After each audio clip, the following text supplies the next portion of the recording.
But speaking of It's just, Sexton, I want to talk a lot about Sexton. oh, for sure. We have to. How did the stadium react? So what was that last 450 Oh, moto like? like you could just hear there was like, oh my gosh, like it not even like Like a cheering, just gasp? like a gasp. Yeah, like you just felt like the whole stadium deflate. I think maybe, there was some underlying excitement because it's like, oh my gosh, like the race is gonna get even crazier now. But yeah, like just deflated because like nobody wants to be in that position where you're really up front and you make like a really like not crazy mistake like that, like you shouldn't be still on the bike. It's not something you expect like a 450 Supercross champ to to do, but also like just the last crash he had, yeah, people were just, oh man, like just, oh no, like that feeling of like, oh my gosh, I just threw away a great opportunity and like pretty much my entire race. So crazy work, man. Like, what do you attribute that to? You've had the pleasure of working with a lot of cool trainers, talked to a lot of people at the top of the sport. Uh, Clearly his technique is great. He's got a great team. He's got a great training. He's probably one of the fittest guys out there. Like, how do you hone in racecraft? Because really there aren't many shortcomings to his game. How do you mitigate these mistakes, these issues? Like, how do you identify it, number one, and then how do you address it? What's the path that you would take? When I watched that, if there wasn't confirmation before that it's a mental hang up, this was confirmation that it's a mental hang up. And I think there was a few things that happened and I told you that's the way I watch racing right now, is from that perspective of I try to just get inside of those guys' heads and think, okay, why did they just do that? Why are they doing this? Less technique wise, more so, what are they thinking? Yeah. The first thing that Sexton did, and it was in the second moto, I think, was when he got passed by somebody and then going into the left-hander, he stayed on the gas just unnecessarily long and just took himself to the ground. And it was just such a weird, silly mistake. I can't remember who the other person was, but it was just his mind being where his body wasn't. It was like he knew he was, and this is the problem, is I think right now he knows that he's kind of the fastest, and it's almost making the mental issues a bit worse. Yeah. But the bike stalling, I feel like, is a whole different story. The bikes, there's something about KTMs, they just stall really easy. I've never hopped on any other bike and stalled it more frequently than a KTM. Wow. Basically, anytime I hop on a student's KTM 250 4-stroke or 450, I stall it. What's weird is that it's not like under braking or decel, where normally that's when you'd stall a bike. It's when the XL starts and you start to accelerate just slowly, it'll just kind of, and it'll like flame out. Really? Yeah, and that's what happened to him. You could tell he hadn't stalled yet as he was apexing the turn. Then he goes to roll the throttle on. There's nothing there that stalled. So I'm surprised that the factory bike has that same issue, but clearly, I mean, how many times has Sexton been leading a race and then just next thing you know, it flashes to him and he's on the jump face just trying to get the bike to start? That's insane. That's crazy to me. So I think that's less of a him issue. That's okay. Why is that bike stalling? I really don't think that that's mental or rider error at all. But I watched that right-hand corner. There's a lapper, Mitchell Harrison, on the outside of the berm, staying to the outside of the berm, doing what he needs to do. Webb is just taking the line that Webb was going to take. It didn't make any sense. Did you watch it back on the big screen? I mean, that crash there was no explanation for that crash other than his mind was a corner or two ahead of where his body was, and his whole body collapsed into the bike when it absolutely shouldn't have. Yeah.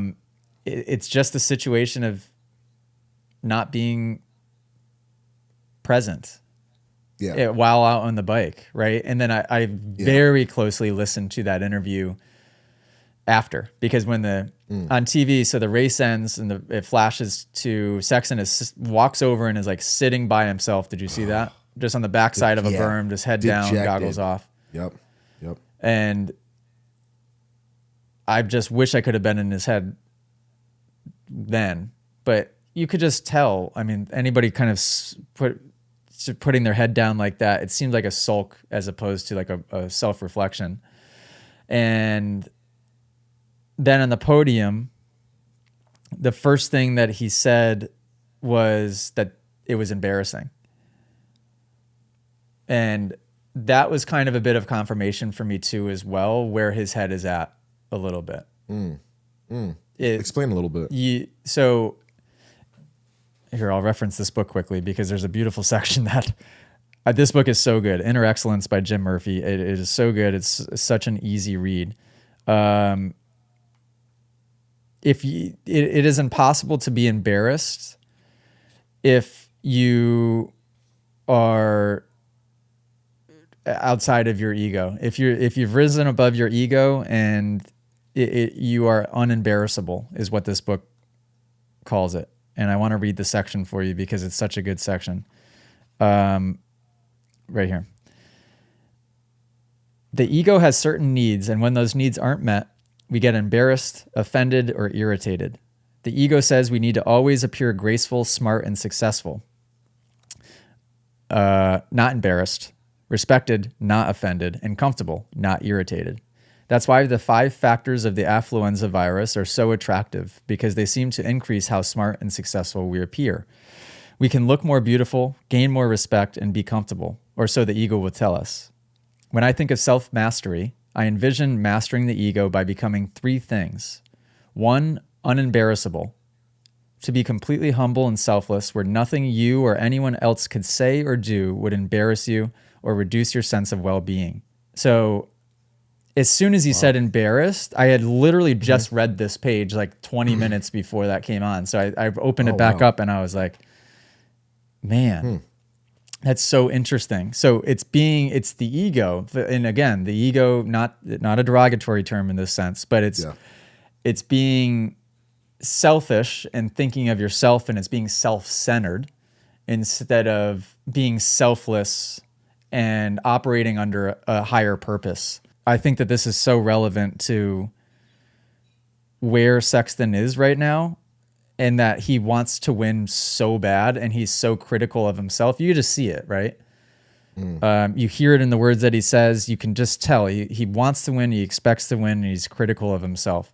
It's just exactly the way that he's thinking, and that he wants it so badly, and that he's so attached to the idea of the potential outcome, the winning of the race, the winning of the championship, that you're fearful that you might lose it. You're fearful that you might get it. And fear can only be experienced when you're living in the future, whether it be by one corner ahead or one race ahead or one championship ahead. If you're in the future just by a little bit, you're not where your body is. And that when I see little, silly, stupid crashes like that, there is no other explanation for it. And you're either living one way or you're living the other way. Yeah. What's really good is that I don't think it's embarrassing. I think that it's the ultimate opportunity for him, because you could tell he's aware. He's meditating. He's posting pictures of him meditating. He's talking about meditation. This is probably new on his radar, relatively speaking, but he at least now has the awareness that that is something he needs to dive into. There's something there that he needs to continue to figure out. And I think that these opportunities are being presented to him in the form of these silly mistakes to just make him further self-reflect and just evolve. When I saw that happen, I didn't feel embarrassed for him. I didn't even feel like devastated for him. I just actually was like, I kind of thought like, good, that's sort of, that needs to happen, and it needs to keep happening, because eventually it's going to switch. That flip, that it's going to switch, and he's going to have a completely, just a paradigm shift, and have a completely different outlook. And when he does, forget about it.